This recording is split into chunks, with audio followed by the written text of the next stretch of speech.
Bonsoir tout le monde, ici Monsieur Cacahuète et deux chats qui s'amusent. Je crois qu'il y en a une qui fait rouler une balle. Aujourd'hui nous sommes dimanche 23 septembre 2019, il est 22h02. Et puisqu'on parle d'année, puisqu'on est en 2019, eh bien on a vu un film qui parle de 2012. Ce qui n'a strictement aucun rapport, sauf qu'à part que ce soit de date. 2012 Supernova. Une étoile a explosé, la Terre sera la suivante. Voilà, donc ça c'était mon choix, puisque voilà, les autres choix, c'était des choix de Zulut. C'était Robin des Bois, et puis le film Oh My God que l'on a vu donc hier. C'était pas mon choix, Oh My God c'est Oui, mais c'était un choix commun, mais que t'avais recommandé, t'avais conseillé. Bon, bah. Parce que je connais ma mère. Oui, voilà. Donc voilà. Donc du coup, c'était une découverte. Celui-ci, on ne connaissait pas. Donc c'est un film production Asylum. Donc quand il s'agit d'Asylum, on sait qu'il faut pas s'attendre à du grand budget. Qu'en général, c'est assez sympa. C'est-à-dire que c'est le genre de film qu'il faut pas voir au premier degré. Qu'en général, les films Asylum, voilà, par le côté de manque de budget, des scénarios, des synopsis, des doublages, des acteurs, tout ça en général, c'est assez drôle et c'est assez plaisant. On n'a pas vu encore énormément d'Asylum, on a vu combien ensemble? On a vu 1, 2, non attends, celui-là c'est parce qu'il y a une jaquette alternative, donc celui-là on en double. Alors 1, 2, 3, 4, 5, 6, 7, 8, 9, 10, 11, on a vu 11, donc là c'est le 12e film Asylum que l'on voit ensemble, et moi c'est mon 13e en DVD, puisqu'il y en a que tu n'avais pas vu parce qu'on l'avait que en VO. Donc voilà, sur une échelle de films Asylum qu'on a vu, pour moi c'est celui que j'ai le moins apprécié par rapport aux autres. Si je dois citer les autres Asylum que l'on a vu, donc 100 degrés en dessous de zéro, Avis de tempête, G-War, la guerre des géants, Hercule, les chats aventuriers de Noël, Lord of the Dragon, Mega Piranha, Shark Week. Je peux regarder à côté parce qu'ils sont rangés à côté. Là j'arrête les bêtises, c'est pas un film Asylum ça. The Lost Legend of Simba, USS Iowa et Voyage au centre de la Terre. Donc les chats, allez sortez la télé les deux. C'est aussi valable pour Carla. Allez, descends. Donc voilà, c'est celui que j'ai le moins apprécié de tous les Asylums que j'ai vus. J'ai trouvé ce film regardable, mais quand même assez moyen. C'est pas le genre de film que je reverrai. Voilà. C'est un film qui aurait pu passer à la télé. C'est le genre de film qui passerait facilement sur les chaînes à TNT, style Énergie 12, c'est ça que tu allais dire? Oui, un après-midi. Un après-midi, ouais. C'est un genre de film à voir plutôt, genre quand vous avez une petite après-midi pas terrible, il fait mauvais temps, vous faites une petite partie de jeu c'était à côté en même temps pour passer le temps, voilà, pour mettre un peu d'ambiance, à la limite, c'est ce. Mais bon, voilà, c'est pas dans les films catastrophes, franchement, il y a mieux. Non, dans cette thématique-là en tout cas. Alors, on va quand même lire le synopsis pour commencer, même si on a déjà commencé à parler. Alors, la fin du monde est programmée et le compte à rebours touche à sa fin. À la suite de l'explosion d'une supernova, une incroyable quantité d'énergie et de météorites a été propulsée dans l'espace. La vague se dirige vers la Terre, menaçant de détruire la planète. Oui, j'essaie de mettre un peu d'ambiance parce que ça rattrape un peu le film. Les catastrophes se multiplient et les scientifiques n'ont que peu de temps pour trouver une solution. Dans la lignée de Armageddon et Deep Impact, moi je rigole. Je rigole parce que bon, je connais Armageddon et Deep Impact et voilà, ce film n'est pas la même envergure, clairement. 2012 Supernova est un film catastrophe privilégiant effets spéciaux et scènes d'action spectaculaires, là aussi je rigole. Certaines séquences réjouiront les amateurs de grands frissons et de sensations fortes, je rigole encore. Bon, c'est vrai que ils essaient quand même de mettre en avant le film, tout ça, de donner envie de voir le film. Donc forcément, ils vont pas dire avec des effets spéciaux médiocres, des scènes d'action peu présentes et relativement moyennes. Si on met déjà ça derrière un boîtier de DVD, forcément les gens ils vont pas acheter. Donc voilà, franchement. Globalement, ce film est moyen dans toutes les situations. Petite déception, j'étais content de voir qu'à l'affiche, quand même, dans les acteurs, il y avait Brian Cross, donc celui qui est joué Léo, le mari de Piper dans la série Charmed. Vous savez, avec les trois sorcières. Donc celui qui joue l'être de lumière. J'étais content de le voir au casting, mais j'étais déçu au niveau de la VF, le fait que ce soit pas le même doublage que dans Charmed. Ça m'a un petit peu déçu déjà dès le début. Après, voilà, la réalisation, le jeu des acteurs, le doublage VF, le scénario, tout en lui-même est relativement moyen et, et pour moi en tout cas, ça manquait quelque chose, ça manquait de punch, ça manquait de, j'arrivais pas à me mettre vraiment dans l'ambiance de la catastrophe en fait. Par contre, il y avait quelques petits trucs avec quelqu'un qui est sympathique. J'ai bien aimé le fait qu'il y a donc qu'il y ait plusieurs scientifiques qui sont réunis à la NASA, tout ça, pour essayer de trouver une solution. Il y avait donc des Américains, une Chinoise, un Russe. Et alors le Russe, je sais pas pourquoi ils l'ont fait genre complètement décoiffé, style savant fou, un petit peu à la Einstein, au niveau de la coupe de cheveux. Après ils sont allés un petit peu dans le stéréotype, tout ça. Enfin, je sais pas trop ce qu'ils ont voulu faire avec ce scientifique-là, mais à un moment donné, il y a la chinoise qui se présente, tout ça, pour faire les présentations, et elle précise de la République de Chine, et donc lui, pour se moquer d'elle, il précise, quand on le présente, donc machin de Russie, et lui, il rajoute de la République de vodka. C'est vrai que cette scène-là, je trouvais ça marrant quand même. Sur le coup, voilà, je me suis dit, voilà, comme tout le monde sait que les Russes adorent la vodka, tout ça, qui faisait un peu de l'autodérision sur lui-même, tout ça, j'ai trouvé un petit peu sympa. Bon après le côté en même temps le fait qu'il y ait une sorte de on sait pas trop s'il y a une conspiration en même temps qui est là pour intervenir pour une raison inconnue dans cette affaire de catastrophe avec une personne tout habillée tout en noir qui attaque également donc ouais j'ai la mise en scène les choses comment sont amenées les dialogues tout ça c'était vraiment passable franchement les productions Zilom ils ont fait beaucoup mieux sur l'autre film c'est pour moi sur tous les films asiatiques que j'ai vus, c'est celui que j'ai le moins aimé clairement. Donc clairement je ne le recommanderais pas. Après au niveau du scénario, donc c'est vrai que j'ai pas expliqué le synopsis. En général j'essaie d'expliquer un petit peu. En gros donc il y a une planète quelque part loin dans l'univers qui a explosé, donc d'où le coup de la supernova.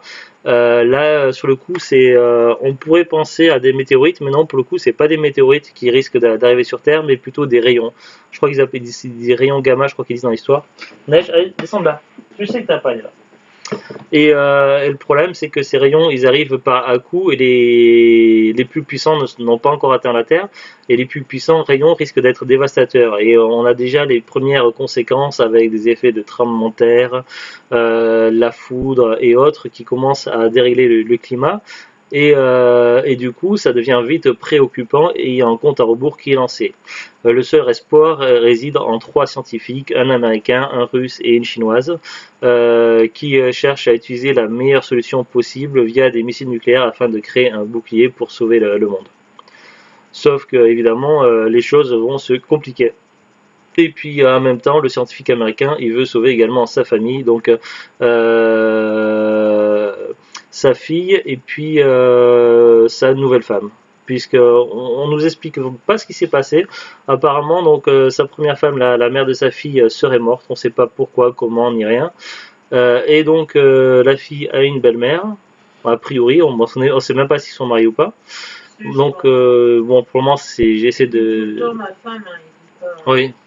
Et bon après, j'ai l'impression, enfin c'est un avis personnel, mais j'ai l'impression que la fille et la belle-mère ont pratiquement le même âge. Bon après, il fait ce qu'il veut, c'est sa vie, mais je trouve ça un peu étrange sur le coup. Ce qui m'a le plus truc, c'est que j'ai l'impression que les actrices qui jouent la belle-mère et la fille, j'ai l'impression de les avoir déjà vues dans d'autres films Asylum, notamment dans Voyage au centre de la Terre. Enfin je sais pas, après c'est une impression. Après, c'est peut-être parce qu'il y avait, en général, dans les productions Asylum, ils prennent beaucoup d'actrices qui se ressemblent aussi, physiquement. Ouais. C'est peut-être ça aussi qui joue là-dessus.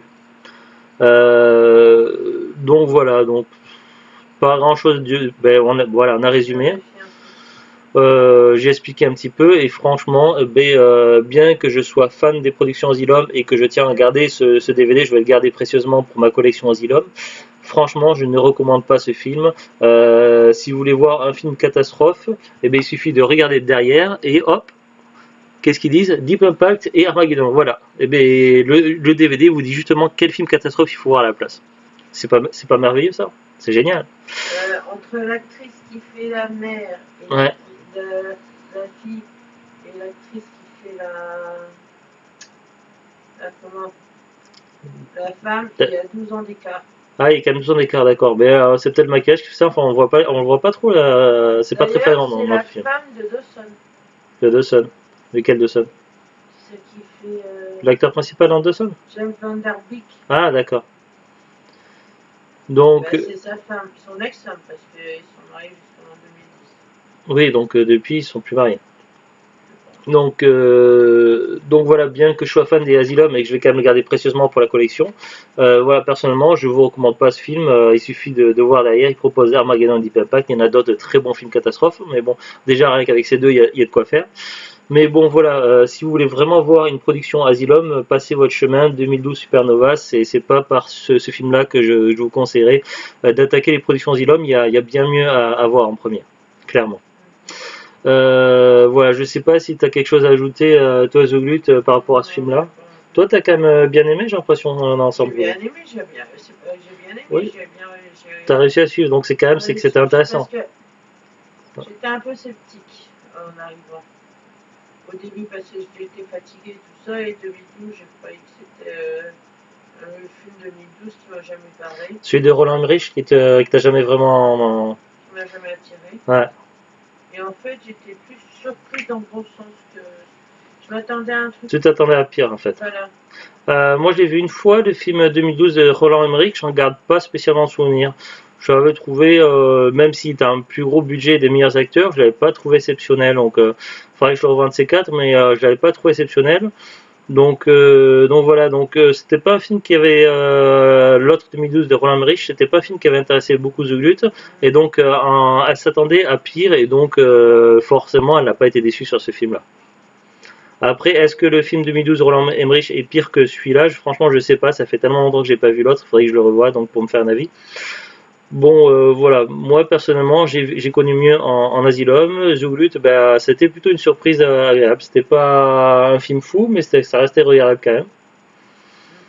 Donc voilà, donc nos avis sont plus ou moins partagés. En tout cas, on est sûr d'une chose, c'est qu'en production Asylum, il y a quand même mieux. Après, donc on va regarder ensemble quand même la fiche Wikipédia. Donc je vais découvrir avec vous. Donc je l'ai ouvert dans un nouvel onglet, mais j'ai pas lu encore ce qu'il y a dessus. Alors, 2012 Supernova est un film catastrophe américain d'Anthony Fankhauser, produit par The Asylum en 2009. Il est sorti directement en vidéo, c'est un mockbuster du film 2012 Roland Emmerich. Ben voilà, c'est justement la version Asylum de 2012 de Roland Emmerich. C'est vrai que souvent, c'est pas toujours, mais c'est pas systématique, mais souvent, Asylum fait sa propre version d'un film ou d'une série déjà existante.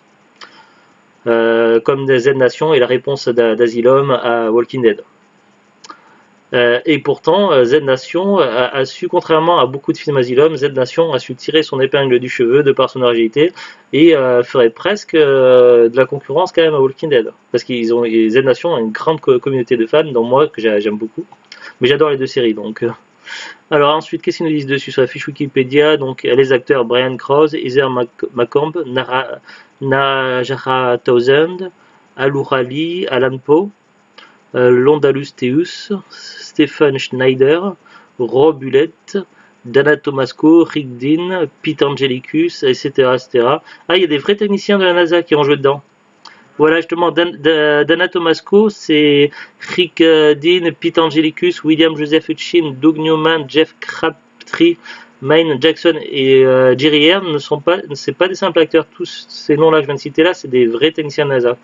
Donc ils ont quand même fait, donc ça on peut quand même les féliciter là-dessus parce que c'est voilà, c'est quand même intéressant. C'est intéressant quand même qu'ils aient pris des vrais techniciens de la NASA pour jouer dans un film avec des scènes de la NASA. Là quand même on peut applaudir à Asylum là-dessus, c'est quand même vraiment pas mal. Ensuite il y a des acteurs qui jouaient des agents de l'USAF. Ah non, c'est moi, j'ai mal compris l'affiche. Non, c'est les acteurs qui jouaient les rôles des techniciens de NASA, c'est pas des vrais techniciens de NASA. Oui, c'est moi, j'ai compris n'importe comment, excusez-moi. Oubliez ce que j'ai dit sur ces acteurs-là, c'est moi, j'ai complètement mal lu l'affiche sur Wikipédia, c'est pas grave. Voilà, mais enfin bref, il y a beaucoup d'acteurs, le seul acteur vraiment connu, c'est Brian Krause, évidemment. Et puis c'est tout, il n'y a rien d'autre sur la fiche Wikipédia, donc forcément, je ne m'attendais pas à ce que la fiche soit très remplie. Alors, le DVD, donc je sais plus où on achetait le DVD. Je vais regarder vite fait. Alors, dans mon fichier Excel. Alors, hop. D'habitude, je l'ouvre avant. Là, j'ai pas pensé. Alors, parce que franchement, je me souviens plus où on a acheté le DVD. Je pense que c'était sur Pressminster avant que ça s'appelle Rakuten. Alors, si je tape 2012 sur Excel. 2012 Supernova, voilà. Alors, parce que je note toujours sur le fichier où on l'a acheté. À l'époque où on l'a acheté à Pressminster. Après, je sais pas quelle année on l'a acheté, mais voilà, on l'a acheté à Pressminster. J'ai noté pas de rayures, donc c'était certainement neuf sous blister. Et puis donc maintenant si vous cherchez quand même ce DVD là, moi personnellement je vous conseillerais plutôt d'essayer de l'avoir à 1 euro ou moins en brocante ou à cash. Je pense que ce genre de DVD 2012 Supernova doit pas être trop difficile à trouver. Après, si vous voulez vraiment le prendre sur internet, les prix vont déjà être plus élevés. Sur Amazon, donc Amazon ne le vend plus, donc sur Amazon et c'est des particuliers et des vendeurs pro. Donc il faut compter minimum 5,90 € neuf avec 2,79 € de frais de port. Donc ce que je trouve vraiment trop cher, ça vaut pas le coup pour ce prix-là. Sur Rakuten, donc il y a plusieurs fiches, il y a au moins 4 ou 5 fiches différentes pour les DVD Blu-ray. C'est un peu difficile de s'y retrouver sur Rakuten, donc voilà, je sais pas quel est le prix le plus bas. Après, à vous de voir si ça vous intéresse vraiment, mais franchement, c'est pas le genre de film qu'il faut se presser à acheter. Autant attendre une opportunité pas chère à cash ou en brocante. Si vous voulez, et encore, si vous voulez vraiment compléter la collection Asylum, si vous voulez faire un full set Asylum, mais si vous voulez pas faire une collection Asylum, il y a d'autres films Asylum qui sont bien plus intéressants que celui-ci, clairement. Donc voilà, après, c'est à vous de voir. Allez, ben, c'est tout pour ce soir. Donc je vous dis à très très bientôt, une bonne semaine qui arrive, et à bientôt. Au revoir.